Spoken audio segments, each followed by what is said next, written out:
एक बार की बात है, एक जंगल का राजा शेर अपने राज्य में शांति और शक्ति का प्रतीक था। उसकी शानदार गर्जन सुनकर सभी जानवर उसके सामने झुक जाते थे। उसका शासन दुनिया के अन्य क्षेत्रों तक पहुंच गया था, परंतु एक दिन एक बहादुर युवा शेर विक्रम ने अपने पिताजी के अधिकार को चुनौती दी। वह चाहता था कि वह भी जंगल के राजा बने, इसलिए वह शेर की शक्ति और शान को परास्त करने के लिए अपनी प्रतिभा का प्रयोग करने का निर्णय लिया।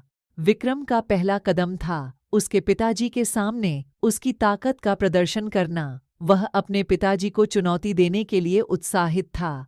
पिताजी ने इसे एक जंगली बाघ को जीतने के लिए भेजा, जिसने उनके राज्य को कई बार नुकसान पहुंचाया था। विक्रम के लिए यह एक महत्वपूर्ण परीक्षा थी। वह अपनी प्रतिभा पर भरोसा करता था, लेकिन इस बार जीतने के लिए उसे अपने अंदर की गहराई से निपटना पड़ा। बाघ और विक्रम के बीच महायुद्ध था, जिसमें विक्रम ने अपने धैर्य और बलिदान के साथ बाघ को हरा दिया। विजयी होकर विक्रम अपने पिताजी के सामने जलवा दिखाने के लिए लौटा। उसके पिताजी ने उसकी प्रतिभा को मान्यता दी और उसे अपने साथ राजा के रूप में बैठाया। विक्रम ने अपने पिताजी के साथ एक सशक्त और न्यायप्रिय शेर के रूप में जंगल का राज्य संभाला। उसने जंगल की समृद्धि और सुरक्षा की देखभाल की और अपने प्रजा के प्रति प्रेम और सेवा का आदर्श स्थापित किया। उसका नाम इतिहास में सच्चे और बहादुर राजाओं के रूप में लिखा गया। इस कहानी से हमें यह सीखने को मिलता है कि अपने सपनों को पूरा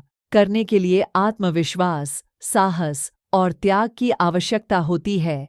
जो व्यक्ति अपने दृढ़ संकल्प से अपने लक्ष्य की ओर बढ़ता है, वह हमेशा सफल होता है। Thank you for watching. Video अच्छी लगी हो तो लाइक और चैनल को सब्सक्राइब कर दो।